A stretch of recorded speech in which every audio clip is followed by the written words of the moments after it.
Spain সেনজেমভুক্ত ইউরোপীয় ইউনিয়নের একটি সমৃদ্ধশালী দেশ। অর্থনীতির কারণে যার অবস্থান জার্মানি, ফ্রান্স আর ইতালির পরই, মানে ইইউ এর চতুর্থ বৃহত্তম অর্থনীতি। জনসংখ্যা প্রায় 50 মিলিয়নের কাছাকাছি। এখানে একজন দক্ষ বা যোগ্যতা সম্পন্ন কর্মীর মাসিক বেতন সাধারণত 1700 থেকে 1900 ইউরোর মতো হয়ে থাকে, বাংলাদেশি টাকায় যা প্রায় 2,40,000 থেকে 2,70,000 টাকা সমান। আর কাজের দক্ষতা আর কোম্পানির শর্ত অনুযায়ী বিশেষায়িত বা সিনিয়র পজিশনে এটা কখনো কখনো 7,000 ইউরো পর্যন্ত হয়ে থাকে, প্রায় 10 লাখ টাকারও সমান। যদিও এটা সবার জন্য না, একদম ব্যতিক্রমী ক্ষেত্রেই দেখা যায়। ভৌগোলিকভাবেও স্পেনের অবস্থান আকর্ষণীয়। সীমান্তে আছে ফ্রান্স, পর্তুগাল আর আফ্রিকা মহাদেশ পর্যন্ত ছুঁয়ে থাকা মরক্কো।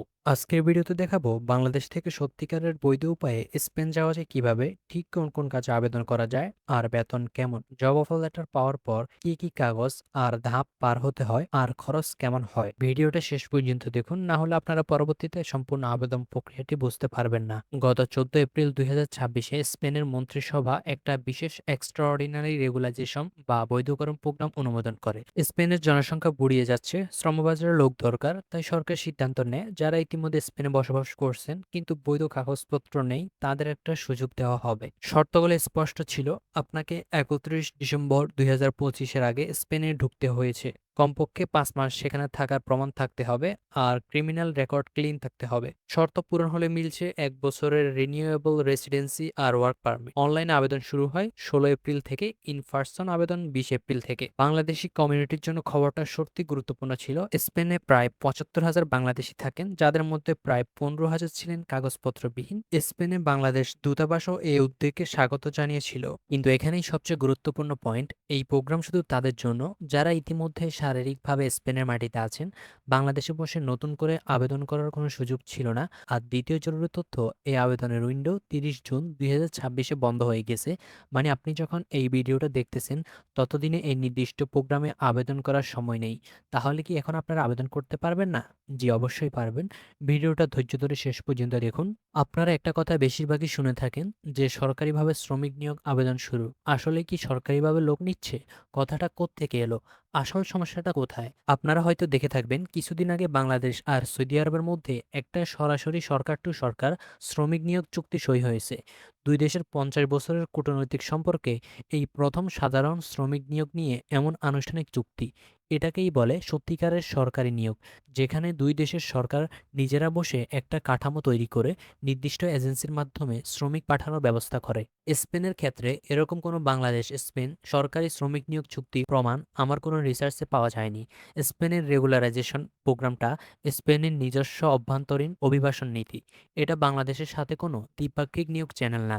তাই যখন এই দুটো জিনিস গুলিয়ে ফেলে সরকারিভাবে স্পেন শ্রমিক নিয়োগ আবেদন শুরু বলে প্রচার করা হয়, সেটা একটা মারাত্মক ভুল বোঝাবুঝি তৈরি করে। আর এই ভুল বোঝাবুঝিটাকে কাজে লাগায় প্রতারক চক্র। তার মানে কি স্পেন যাওয়ার কোনো সুযোগ নেই?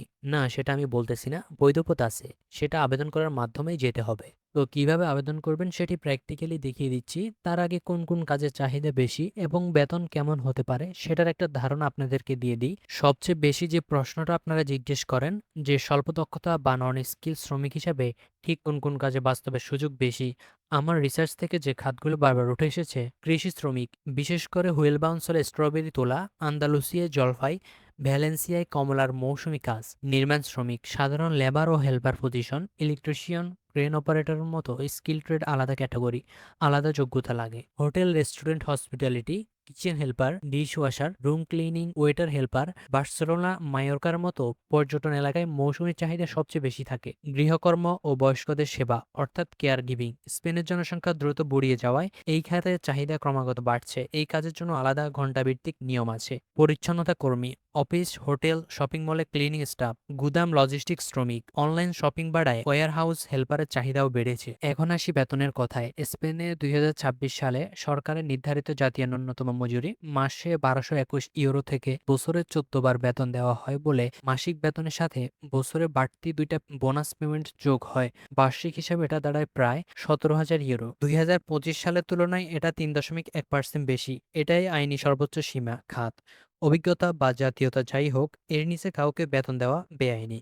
গৃহকর্মী ও কেয়ার গিভারদের জন্য আলাদাভাবে ঘন্টা প্রতি প্রায় ৯ ইউরো ন্যূনতম হার বেঁধে দেওয়া আছে। বাস্তবে বিভিন্ন সূত্র অনুযায়ী নন স্কিল কাজে সাধারণত যা দেখা যায়, নির্মাণ শ্রমিকের জন্য মাসে প্রায় ১২০০ ইউরো থেকে ১৬০০ ইউরো, ক্লিনিংয়ে ১০০০ ইউরো থেকে ১৪০০ ইউরো, হোটেল রেস্টুরেন্টে ১১০০ ইউরো থেকে ১৫০০ ইউরো, কোথাও টিপস সার্ভিস চার্জ আলাদা যোগ হতে পারে। এই সংখ্যাগুলো গ্রস অঙ্ক, মানি ট্যাক্স আর সোশ্যাল সিকিউরিটি কাটার আগের হিসাব, আর এটা নির্ভর করে খাত, অঞ্চল আর নির্দিষ্ট সেক্টরের কালেকটিভ এগ্রিমেন্টের উপর। স্পেনে সিজনাল ওয়ার্ক পারমিট ভিসায় আপনি বাংলাদেশ থেকে বৈধভাবে স্পেনে যাওয়ার জন্য যেহেতু আপনার প্রয়োজন একটি valid job offer letter, so আপনার জব অফার লেটার পাওয়ার জন্য আমরা ফেরোবিয়াল নামক স্পেনের একটি মাল্টি ন্যাশনাল কোম্পানিতে চলে এসেছি।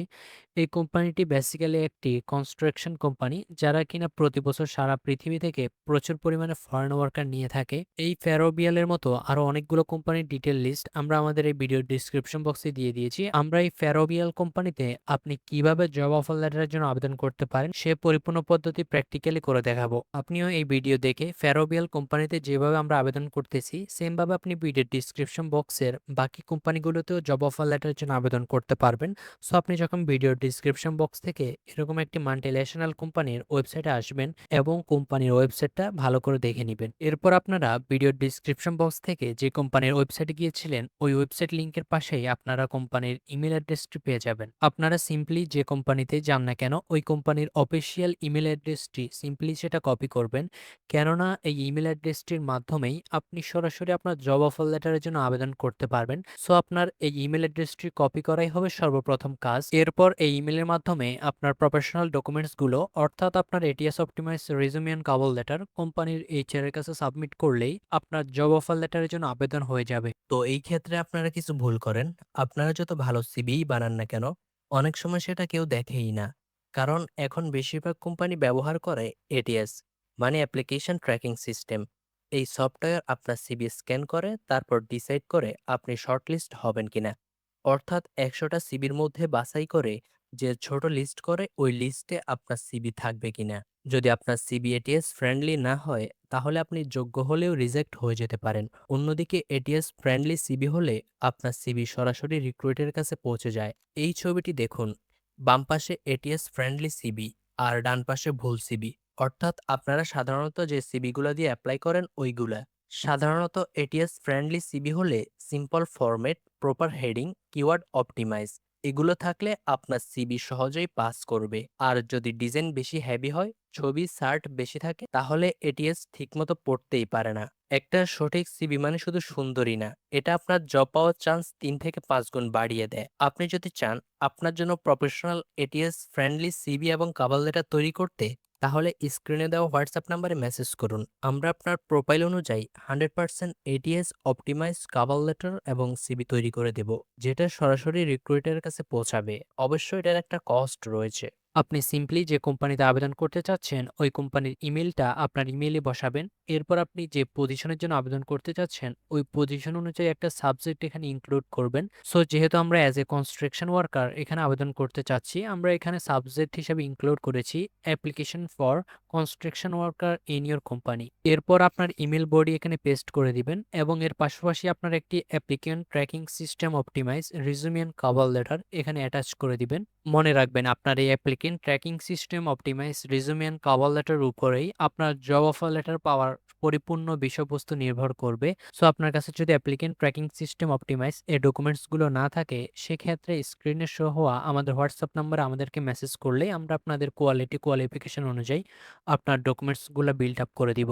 এরপর আপনারা সিম্পলি সেন্ডে ক্লিক করলে আপনাদের অ্যাপ্লিকেশনটি হয়ে যাবে। আবেদন করার পর কোম্পানির এইচআর এর কাছে যদি আপনাকে এলিজিবল মনে হয়, সেই ক্ষেত্রে আপনাকে সরাসরি তারা একটি ইন্টারভিউর মাধ্যমে valid job offer letter provide করে দিবে।